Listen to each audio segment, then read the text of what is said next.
just fight them and take their, the good things, their wealth. You go there and you spend your wealth. We've now spent close to $50 billion in Iraq on non-military expenditures. Not talking about our military, but spending money in Iraq itself. $50 billion. We've been giving $3 billion or so to the Israelis a year. That pales in consideration. This is on the order of $6 billion a year we're spending in Iraq on infrastructure and social organizations and so forth. I mean, this is amazing change. This is an American invention. I don't think it's working terribly well in Iraq, but nonetheless, the effort is extraordinary. And that's a Bush administration effort. I mean, I'm against it, actually. I mean, on a tactical level, I don't think it's a good idea. But on a moral, this spending of money and trying to rehabilitate Iraq, but on a moral level, it's extraordinary. And that's an American achievement. How have you, Daniel Pipes, viewed the American administration's attempt to bring the Israelis and the Palestinians to the peace table? There's a war between the Arabs and Israel. It's a war that's been going on for 60-odd years.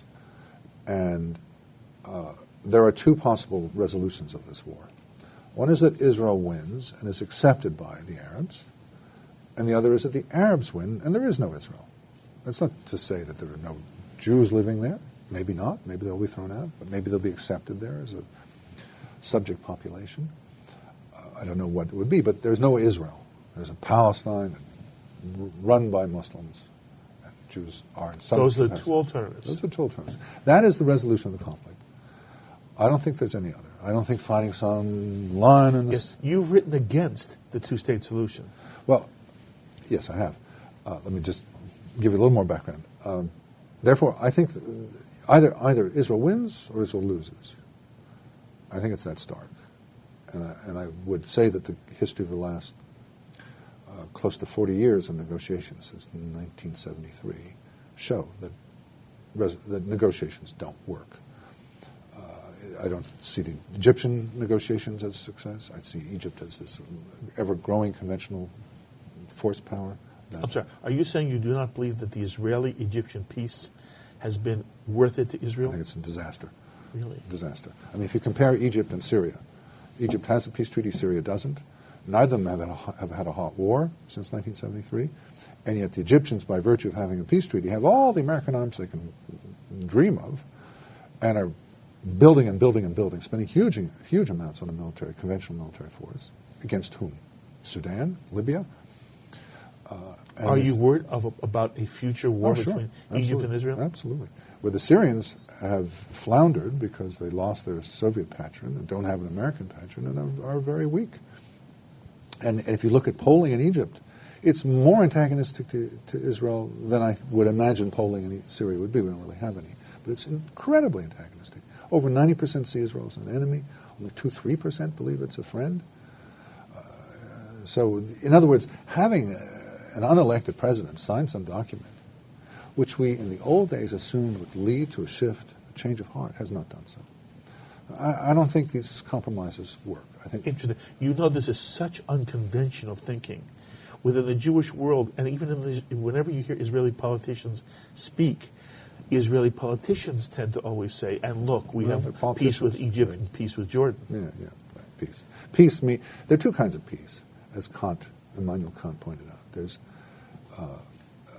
the peace like we have with Canada, where we have no issues, and there's deterrent peace, where it's too costly to engage in war, and that's the kind of peace, a piece of paper being signed, isn't it?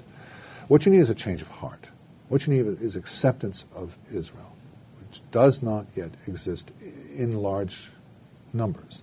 What you see is about 20% of the Arab population, Muslim population even, Palestinian population, accepting Israel. It's not only 20%. It's not nothing. It's not like it's 100% hostile. There is a base, and today it's very important in terms of intelligence gathering. So it's not negligible, but it is small. It has always been oppressed. It's always been the 80% to dominate. And what I say is that the goal has to be to get that 20% to 60%, which nobody's trying to do now. What they're trying to do is form some kind of proximity talks that lead to some kind of negotiation, that lead to some kind of compromise, some kind of painful concession on the Israeli part. hopeless. It has a long record of being hopeless. The only way this conflict's going to end is when the Palestinians give up, or, for that matter, the Israelis give up. I hope the Palestinians will give up, and they'll allow this successful modern country to go its own way, and instead the Palestinians will tend to their own garden and build their own polity and culture and society and economy and leave the Israelis alone. But not in the context of a two-state solution. No. Well, I have no objection in theory to the two-state solution if the Palestinians were truly to give up their foul, irredentist dreams of destroying Israel and tend to their own garden, and they're not Jordanians and they're not Egyptians and they have their own Palestine. No objection in principle. But I think the historical record shows that the Palestinians are unable to do this in a responsible way, are incapable, extremist, incompetent, anarchic, violent. And in contrast, the Jordanian and Egyptian governments are better.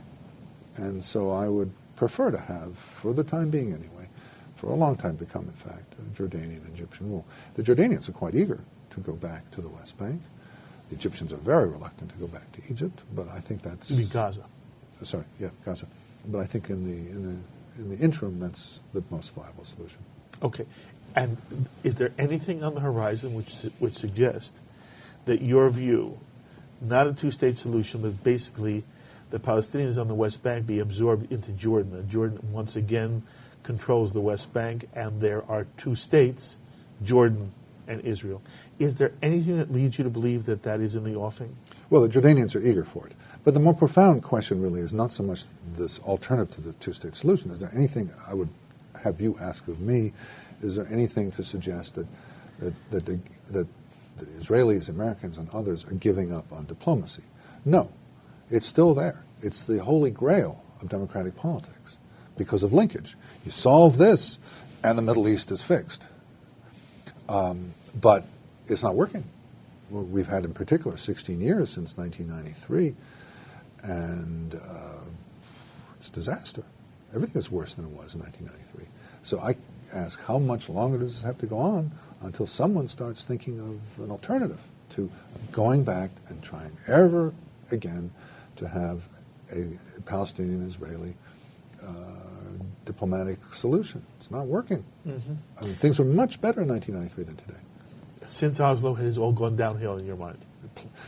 People tend to think of the Palestinians as supermen, that they alone cannot be defeated. They have a will that is beyond that of anyone else. Yes, it's their will. To which I say, the Germans lost, the Japanese lost, we lost in 1975. Great powers lose, and the Palestinians are immutable, and they always have this will. No.